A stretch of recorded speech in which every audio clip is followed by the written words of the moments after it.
Programang ito ay rated SPG. Striktong patnubay at gabay ng magulang ang kailangan. Maaaring may masiselang tema, lengguwahe, karahasan, sexual, horror o droga na hindi angkop sa mga bata.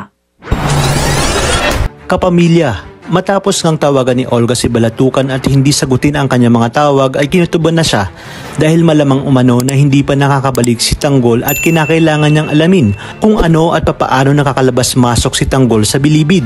At kahit na sinabi ni David na naroon na si Tanggol ay kailangan niya umanong siguraduhin ito. Sa kanyang pagdating sa koreksyonal ay magkukunwari siyang dadalawin niya ang kanyang nakatatandang kapatid na si Celso.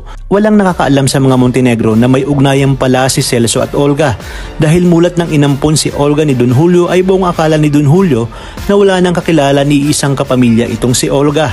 Gulat na gulat naman si Mayor nang makita at bigla ang dumalaw si Olga. Ayon nga kay Celso, 20 taon na nang huling dumalaw sa kanya si Olga at sigurado umanong may kailangan ito sa kanya. Hindi na nga nagpaligoy-ligoy pa si Olga at agad na tinanong si Celso kung may kakilala ba itong Tanggol at kung nakakalabas-masok ba ito. Sinabi ni Celso na bakit siya magbibigay ng impormasyon kay Olga, gayong wala naman siyang mapapala. Batid din niyang mananagot siya kay Chief Espinas kapag nalaman ni Olga kung ano talaga ang tunay na nangyayari sa loob ng koreksyonal. Kaya naman nanatiling tikom ang bibig ni Celso hanggang sasabihin na nga ni Olga na si Tanggol umano ang dahilan kaya't napatay ang pamangkin nito na si Greg. Kaya naman kinakailangan niya makipaghiganti dito. Hindi nga sinabi ni Olga na si Ramon ang tunay na ama ni Tanggol. Dito na nga napaisip si Mayor at sinabi na talagang perwisyo ang dahil ni Tanggol kahit nanganganib umano ang kanyang apong si Bubbles. Dito na nga lalasunin ni Olga ang utak ni Celso at sinabi na kinakailangan umano nilang maidispat sa si Tanggol lalo pat nalaman na ni Olga na dikit si Bubbles kay Tanggol. Kaya naman dito mapapaisip si Mayor.